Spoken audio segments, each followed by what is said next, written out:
こんにちは。行政書士社会保険労務士の小園です。中小企業経営のちょっといい話ということで動画をお送りをしております。今回はもっと詳しくということで、これから当たり前になってくるだろうと考えている短時間正社員制度について解説をしていきたいと思います。昨今の人手不足を受けまして、短時間正社員制度というのが注目を浴びています。政府もですね、以前から短時間正社員制度の導入というのは進めているんですが、まだ認知度、そして導入率が依然低い状況ではありますけれど、今後、ますます導入率が上がっていって、これからの新しい常識になるのではないかと考えておりますので、解説をしていきたいと思います。今回の概要ですけれど、まずは多様な正社員について見ていきたいと思います。そんな多様な正社員の中で今回取り上げる短時間正社員制度の現状について、そしてよく聞かれるのが短時間正社員制度、正社員という名前がつきますけれど、これと社会保険との関係はどうなんだろうといったところ、そして今後の経営ということで人手不足、多様な社員が出てくる中で、ダイバーシティ経営の取り組みについて解説をして、最後に注意点とまとめという形になります。まずは多様な正社員とはということで、多様な正社員、言葉は聞いたことあるかもしれません。この多様な正社員というのは、職務内容、勤務地、労働時間などを限定して選択ができる正社員のことを言います。そして、この労働時間を選択できるというのは、フルタイムの正社員と比べて1週間の所定労働時間が短く、かつ、この次の2つの項目に該当する人を短時間正社員と呼ぶことになっています。まずは、期間の定めのない労働契約を締結をしていること。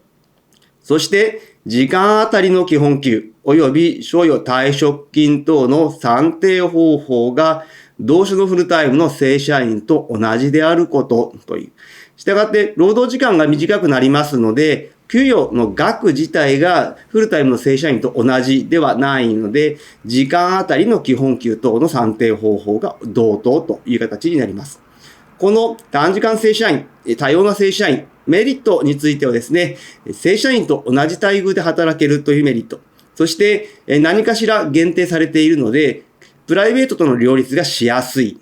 また、正社員と同等の扱いになりますので、キャリアの育成につながるといったメリットがある一方で、デメリットとしては、やはり社内の理解を得にくい。まだまだ認知度が低い、周知度が低いといったところもあります。また、時間に追われたり、仕事が制限される可能性がある。何かしら就労の制限がありますので、そういった部分で影響が出てくる。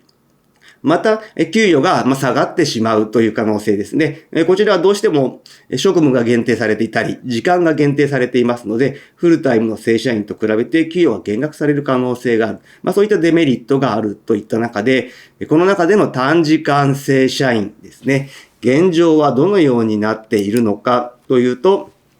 短時間正社員制度の現状ということで、こちらは厚労省の方の調査結果になるんですけれど、短時間正社員制度導入の割合というのが出ております。令和4年度においては 16.8%、令和5年度では 17% と、微増という状況ではありますけれど、まだ 17% 程度しかこの短時間正社員制度を導入している企業はないという状況になっています。一方で、働く従業員側のニーズといったところを調べてみると、短時間正社員のニーズというのは非常に高いということがわかる。ただ、それに対して実際導入をしているのが 17% といった状況なので、希望はあるものの、うちの会社では短時間正社員制度がないし、上司が、同意してくれないということで、諦めている方が過半数といった状況で、やはりここは、働く側としては非常にニーズの高い制度という形で、今後多様な働き方を考える上で短時間正社員制度というのは非常に重要となってくるかと思います。では、この短時間正社員制度と社会保険ですけれど、どのような関係かというと、今、1週間30時間以上、もしくは会社によっては週20時間以上働いて、その他の要件を満たした場合は社会保険に加入といった条件になっておりますが、短時間正社員についてもですね、次の3つの要件を満たした場合には、健康保険及び厚生年金の被保険者として扱われるということになっております。まずはですね、労働契約、就業規則、給与規定等に短時間正社員の規定がある制度がきちんと入っているということが必要です。そして2つ目は、先ほども解説しましたけれど、期間の定めのない労働契約であること。そして3つ目としては、給与規定等にかかる時間あたりの基本給、賞与、退職金等の算定方法が同じ会社、同一の事業所で雇用されるフルタイムの正社員の方と同等であり、そして就労の実態も規定に即したことになっているということ、この3つを満たすことで、社会保険の被保険者として扱われるという形になっています。よく言われるのはですね、個別の労働契約に書いてあるから短時間正社員だろうということがよく言われるんですけど、短時間勤務の利用ではなく、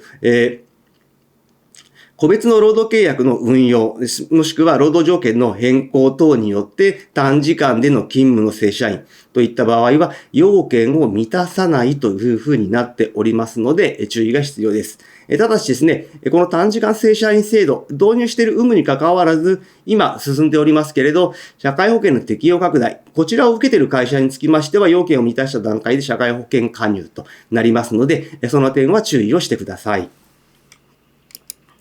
そして、ダイバーシティといったところについてありますけれど、こちら最近少しずつ聞くようになってきました。ダイバーシティ経営とはそもそも何なのかというと、思考ですとか宗教、信条、価値観、キャリア、経験、働き方など多様な人材の能力ですとか特性を最大限に発揮できる環境を整える経営戦略ということが定義づけられておりまして、昨今はですね、やはり生産性向上とエンゲージメントの向上、こちらが非常に強く謳われておりますけれど、この生産性向上については、やはりリスキリングといったところがよく言われるところですが、実際はですね、スキルアップだけをしても生産性向上にはあまり寄与しないというデータもあったりしますので、そういった部分はリスキリング以外の部分で自律的な社員の育成によって生産性向上させていこうという考えが最近は出てきております。また、エンゲージメントの向上ということで、働き方改革、既存の従業員の働き方をより良くするためにということで、従業員との絆を深めていって、定着率を上げていくエンゲージメントというのも注目をされております。ここに対してですね、今、一番注目されているのは、ダイバーシティインクルージョンというの、D&I といった経営で、これが今一番注目を浴びている経営戦略で、多様な人材が働ける雇用環境、ダイバーシティを構築しつつ、なおかつその上で個々が尊重され能力を発揮できるインクルージョン。こういった経営が取り組むのに必要だというふうに言われておりますので、やはりこういったところを考えて雇用環境の整備も必要かと思います。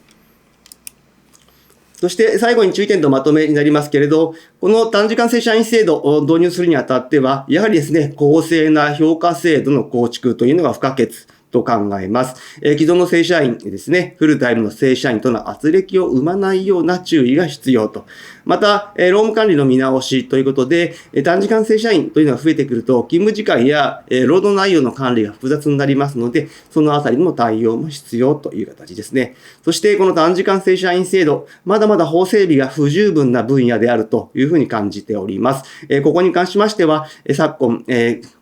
頻繁に法改正が行われておりますので、最新の法令や規制等をチェックをしていくということも必要になってきています。